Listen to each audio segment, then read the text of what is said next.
Assalamualaikum warahmatullahi wabarakatuh.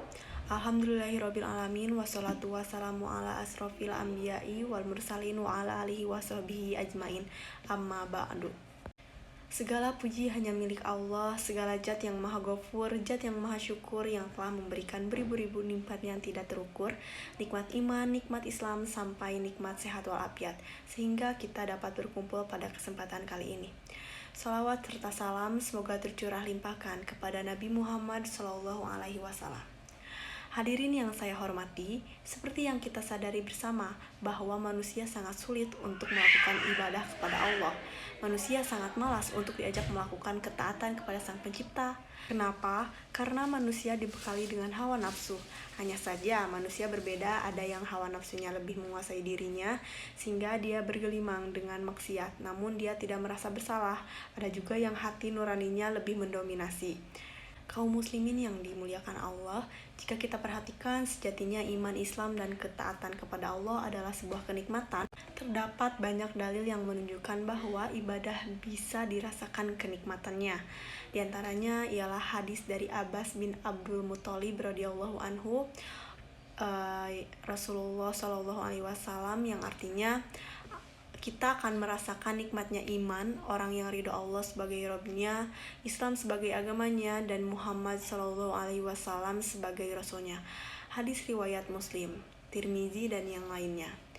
Dalam hadis di atas, Rasulullah SAW menyebutkan 3 perkara, yaitu yang pertama, orang yang mentauhidkan Allah dengan sepenuhnya sebagai bukti dia ridho Allah sebagai Rabb-Nya. Kemudian dia menjadikan syariat Islam sebagai aturan hidupnya sebagai bukti dia ridho bahwa Islam sebagai agamanya.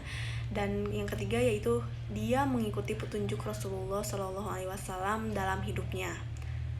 Dalil di atas menunjukkan bahwa betapa iman Islam dan segala turunannya merupakan kenikmatan dan bisa dirasakan lezatnya. Hadirin yang berbahagia, yang menjadi tanda tanya kita, mengapa banyak orang justru merasa berat atau bahkan merasa tersiksa ketika melakukan ketaatan? Bisa jadi bahkan termasuk kita seringkali masih menganggap ketaatan itu adalah sesuatu yang sulit bagi kita. Lalu, di manakah nikmat iman itu? Sebenarnya kasus semacam ini juga dialami oleh fisik manusia seperti yang kita alami, bahwa ketika kita sedang sakit, dia akan susah untuk makan dan semua akan terasa pahit. Kenapa? Karena dia sedang sakit. Seperti itu pula orang yang sedang sakit hati dan mentalnya. Selezat apapun nutrisi yang diberikan, dia akan merasakan pahit dan berusaha menolaknya. Dengan ini kita bisa menemukan jawaban bahwa mengapa banyak orang yang tidak merasakan nikmatnya iman, karena kebanyakan manusia hati dan jiwanya sedang sakit. Jamaah yang berbahagia, untuk bisa mengembalikan pada kondisi normal, bagaimana cara mengobati hati? Imam Ibnu Qayyim dalam karyanya Ighatsatul Lahafan menjelaskan bahwa ada 3 teori pokok untuk mengobati sesuatu yang sakit. Yang pertama, dalam dunia medis, ketika seorang dokter hendak mengobati pasien, dia akan memperlakukan 3 hal, yaitu menjaga kekuatan. Ketika mengobati pasien, dokter akan menyarankan agar pasien banyak makan yang bergizi, banyak istirahat, tenangkan pikiran, dan tidak lupa sang dokter akan memberikan multivitamin. Semua ini dilakukan dalam rangka menjaga kekuatan fisik pasien. Ibnu Qayyim menjelaskan orang yang sakit hati ini salah satu upaya yang harus dia lakukan adalah menjaga kekuatan mentalnya dengan ilmu yang bermanfaat dan melakukan berbagai ketaatan. Hatinya harus dipaksa untuk mendengarkan nasihat dan ilmu yang bersumber dari Al-Quran dan Sunnah, serta fisiknya dipaksa untuk melakukan ibadah dan ketaatan, karena ilmu dan amal merupakan nutrisi bagi hati manusia. Rasulullah SAW bersabda dalam hadis riwayat Bukhari, memisalkan ilmu sebagaimana hujan dan hati manusia sebagaimana tanah, karena hati senantiasa butuh nutrisi berupa ilmu.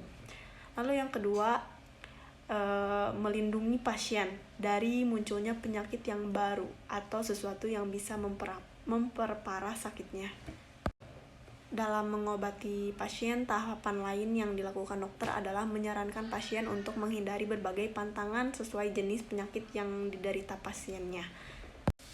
Hal ini berlaku juga dalam penyakit hati. Seperti yang dijelaskan Ibnu Qayyim, orang yang sakit hati harus menghindari segala yang bisa memperparah penyakit dalam hatinya, yaitu dengan menjauhi semua perbuatan dosa dan maksiat.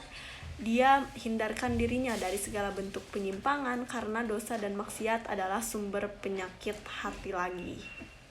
Lalu yang ketiga, menghilangkan penyakit yang ada dalam dirinya. Tahapan terakhir ini setelah dokter memastikan jenis penyakit yang diderita pasien, dokter akan memberikan obat untuk menyerang penyakit itu. Dokter akan memberikan antibiotik dengan dosis yang sesuai atau obat lainnya yang sesuai dengan penyakit pasien. Di bagian akhir ini, keterangan untuk pembahasan ini ada menurut Ibnu Qayyim menjelaskan bahwa cara untuk menghilangkan penyakit yang merusak hati adalah dengan banyak bertaubat, beristighfar, memohon ampunan kepada Allah. Jika kesalahan itu harus ditutupi dengan membayar kafarah, maka dia siap untuk membayarnya. Jika terkait dengan hak orang lain, dia pun siap dengan meminta maaf kepadanya.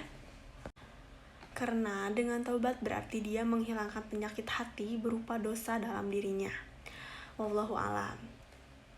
Semoga Allah melindungi kita dari segala penyakit hati yang berbahaya dan menjadikan hati kita hati yang sehat, yang bisa merasakan lezatnya iman, Islam, dan amal soleh. Amin ya Allah ya Rabbal Amin.